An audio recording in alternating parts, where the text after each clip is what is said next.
Welcome kay Hannes Flex Vlog. Ito na yung ating i-flex ngayon. Magluluto tayo na sinigang sa miso.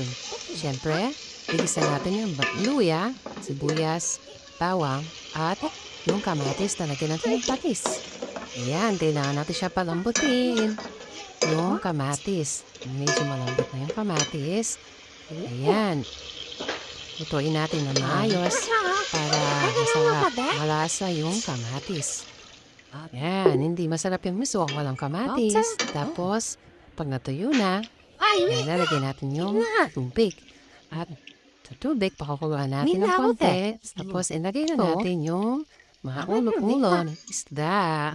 Ayan, ito yung ating inimiso. Ayan, hindi ko alam kung ito ay maya o sa ulo ng salmon. Ayan, syempre guys, para hindi malansa, ang tip natin ay prituhin muna natin yung isda para mawala yung lansa. Ayan, tapos pakuluan lang natin yan. Ayan, o, diba? Tapos ilagay natin yung miso. Nakabili ako ng miso sa palengke. Syempre, di matatawag na sinigang sa miso ito kapag wala yan. O, diba? Tapos yan, nilagay lang natin siya habang kumukulo yung sabaw. Tapos dadagan natin siya ng sabaw para marami. Yan, tapos yan, halo-halo mo lang, mekos-mekos. Yan. Tapos ayan na siya. O, diba? Papakuha natin siya ng konti, nagyan natin siya ng siling, pangsigam. Ayan. Siyempre, para masarap. Para nandun yung aroma ng sili. Tapos, ilalagyan pa rin natin siya ng sinigang sa miso mix para maasim-asim. Yan, ang sarap nito, grabe. Ayan, ganyan lang kadali ang pagluluto ng miso. Yan, kailangan dagdagan natin ang tiyaga at pagmamahal.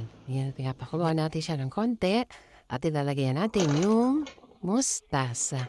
So, nga pala tayo nakapili ng gulay, kaya mustasa lang yung available natin. Pwede na yan, di ba?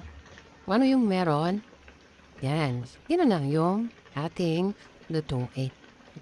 Yan, medyo tipid pa. Kasi yung mga ibang gulay, yan tulad ng okra, yan mahal. Mahal ng mga bata. Pero ito, yan, okay na. Yan, luto na. Okay na. Sarap nito. Labi, lalo na pag manabig ang panahon. Ito na siya. Miso, sinigang sa miso is ready. Yan, ready to serve na yan. Ang dapat.